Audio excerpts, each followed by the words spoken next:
Tell me basically what has happened and what came about this. I mean, you said a lot of help and everything else from the county and bringing him to justice. Tell me a little bit, kind of run down a little bit on what happened. Kind of just tell me what had gone on. When our daughter told us that my stepfather had been molesting her, Montgomery County district attorneys and Montgomery County detectives have really they got to it, they investigated it quick, and they brought the monster to justice. So he was given 35 years today. Real satisfied with that, keeping him away for a while? Yes. He'll die in prison. Tell me about your daughter. How is she doing? How has she handled all this through all this time? She's been a lot stronger than what I could have done, and a lot stronger than I've been. She's a fighter. She tried to give up, but thanks, Scott. Thanks for I've stood Yeah. behind her. Thank you. She's gonna go on. She's gonna be great. And this had gone on for a while. It wasn't just a one-time deal. No, Since she was a baby. since she was just a baby. 7, 8 years old. No, No. And how old is she? she's 13. So this went on for quite a few years. Yes. When she finally came to you, what was running through your head when she finally came to you?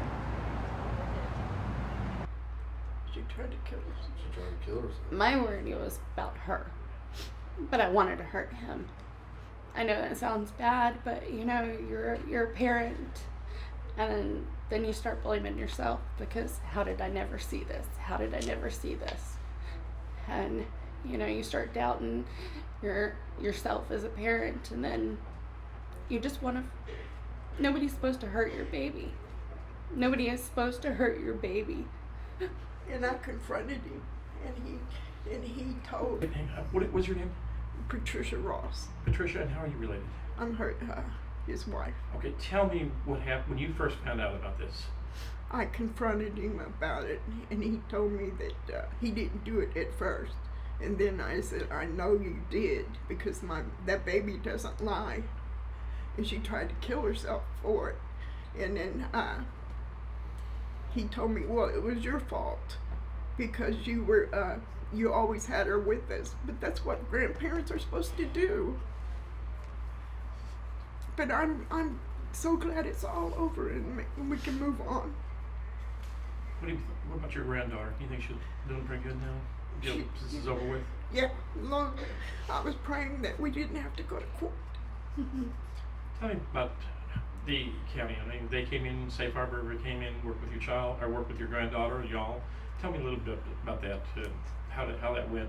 Oh, they came to Lake Charles and they came to our house, took pictures, investigated, and found out, everything. And I was so happy that they moved on it real quick. And they got everything done. Mm-hmm. From what I'm understanding, that it's been going on from her young baby years up to like 8, 9 years old. Tell me how you first started realizing something was wrong.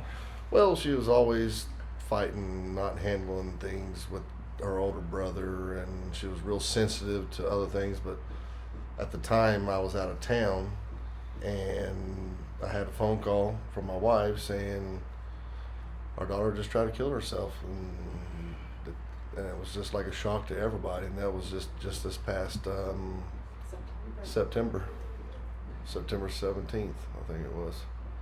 And we had to put our daughter into the hospital and suicide watch and everything like that, and had to put her on medication. But we've been getting awesome help with our counselors. She's got 2 counselors, and that's been helping her out a lot, and she seems to be really rebounding from this very well. We just need to not remind her every day of it. She has enough reminder in her head. And she's how old now? 13, about to be 14. Okay, she's handling it pretty good now. Now she's got her focus back, and she's handling stress better, and she's actually weaned her own self off the medication, and we just found out last night that she's hasn't been taking it, and she's our Jaden, our daughter. What would you say to another parent? Someone thinks maybe something may be going on, or the child coming to them. What would you say to the parent? Well, now, if you see a child that's all of a sudden one way, and then all of a sudden within a brief period of time change and stuff like that, you need to start being involved in your kid's life. I've noticed these things because I'm more of a stay-at-home dad, because of my injuries and stuff like that. But this woman right here. Appreciate it. Appreciate it. I mean, how did you first find out about this?